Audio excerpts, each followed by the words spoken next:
کیا ایسے لوگ جو اپنے قائد سے وفا نہ کر سکیں اور صرف اپنی گردنیں بچانے کے لیے الطاف سے علیحدگی اختیار کر لیں اور یہ دعویٰ کریں کہ ہم نے تو صرف اس لیے علیحدگی اختیار کی کہ وہ ملک دشمنی میں ملوث تھا؟ میں تم لوگوں سے میری معافی چاہتا ہوں، آپ لوگوں سے، اپنی ماؤں سے پوچھنا چاہتا ہوں، جو لوگ ٹی وی دیکھتے رہے ہیں، جو لوگ اخبار پڑھتے رہے ہیں، وہ جانتے ہیں کہ الطاف حسین نے 2007 کے اندر انڈیا جا کر اس ملک کے خلاف کتنی زہر افشانی کی تھی۔ اس وقت اس قوم کے وہ لوگ جو آج یہ دعویٰ کر کے الگ پارٹی بنا کے بیٹھے ہوئے ہیں کہ الطاف حسین کیونکہ ملک دشمنی میں ملوث تھا اس لیے ہم نے اس سے علیحدگی اختیار کر لی، بات یہ نہیں ہے اپنا سر بچانے کے لیے علیحدگی اختیار کی۔ اگر ملک دشمنی کی وجہ سے علیحدگی اختیار کرتے تو 2007 میں جب الطاف حسین ملک کے خلاف زہر افشانی کر رہا تھا اس وقت ان میں سے کوئی بھی بچہ نہیں تھا،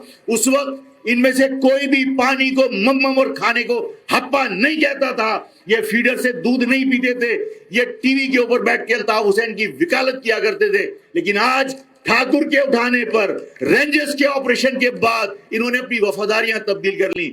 جو لوگ اپنے محسن کے ساتھ جن کے نام کی کھاتے تھے، جن کے نام پر پہچانے جاتے تھے، اس سے بے وفائی کر سکتے ہیں تو تمہاری قوم سے وفا کریں گے؟ جو لوگ اس مہاجر لفظ کو ختم کر کے خوشی کا اور کامیابی کا اعلان کر رہے تھے، ایسے بدبخت لوگوں کو مہاجر قوم کا کوئی فرد ووٹ نہیں ڈالے گا۔ حرام ہے ایسے لوگوں کو ووٹ ڈالنا جو مہاجر قوم کی شناخت تسلیم کرنے سے منع کر دے۔ اور کیا ایسے لوگوں کی سپورٹ ہونی چاہیے جو اپنے لیڈر سے وفا نہ کر سکے؟ ہم نے ماضی میں بھی اپنے علاقوں کے اندر چوکیداری نظام قائم کیا تھا، ہم پھر دوبارہ اپنے شہر کے اندر چوکیداری نظام قائم کریں گے، ہم پھر اپنے نوجوانوں کی ڈیوٹیاں لگائیں گے۔ اس شہر میں پھر کسی کی موومنٹ ہماری اجازت کے بغیر ہو نہیں سکتی، ہمارے شہر میں پھر ہمارے نظام کے مطابق زندگی گزارنی پڑے گی۔ یہ بات کان کھول کر سن لیجئے، مہاجر ایک علیحدہ قوم ہے، اس کو بھی اقتدار میں حصہ چاہیے، اس کو بھی اس بات کے احساس کے لیے کہ اس کا اپنا صوبہ ہے، اس کو بھی ایک علیحدہ صوبہ چاہیے، اور یہ جدوجہد ہم ترک نہیں کر سکتے۔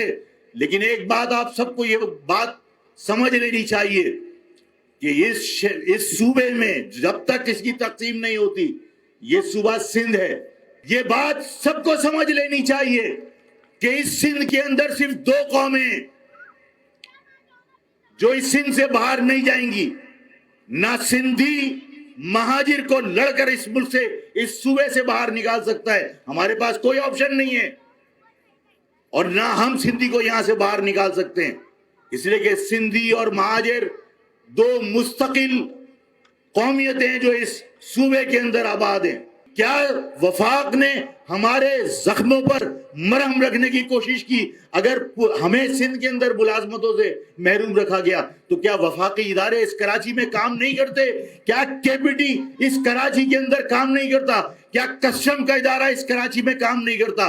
کیا کسٹم کے علاوہ پی آئی اے اس کراچی میں موجود نہیں ہے؟ وفاق کے اندر اس قوم کے بچوں کو نوکری دے دیتے اگر آپ کو دکھ تھا کہ سندھ کے لوگ ان مہاجر عوام کے ساتھ زیادتی کر رہے ہیں۔ لیکن ایسا نہیں ہے، آپ کسی کے لیے کام کر رہے ہو، آپ کسی کے لیے نفرت کے بیج بو کر یہاں پر مستقل آباد قوموں کو لڑانا چاہتے ہو، جس کا میں مخالف ہوں۔ خرگوش کو پکڑنے کے لیے شکاری کتا لے کر کوئی شکاری کھڑا ہوا تھا، خرگوش کو دیکھا اور خرگوش کو دیکھتے ہی گلے سے پٹا نکال دیا اور وہ خرگوش کے پیچھے کتے نے دوڑنا شروع کر دیا۔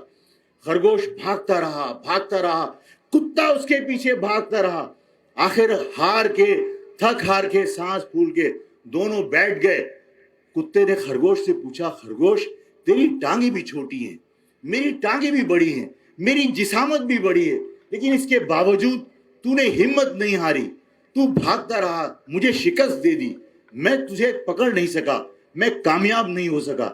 خرگوش نے کیا سمجھے؟ بات مکمل نہیں ہوئی، ابھی تو آپ کو سمجھ میں ہی نہیں آئی۔ بات یہ ہے کہ خرگوش نے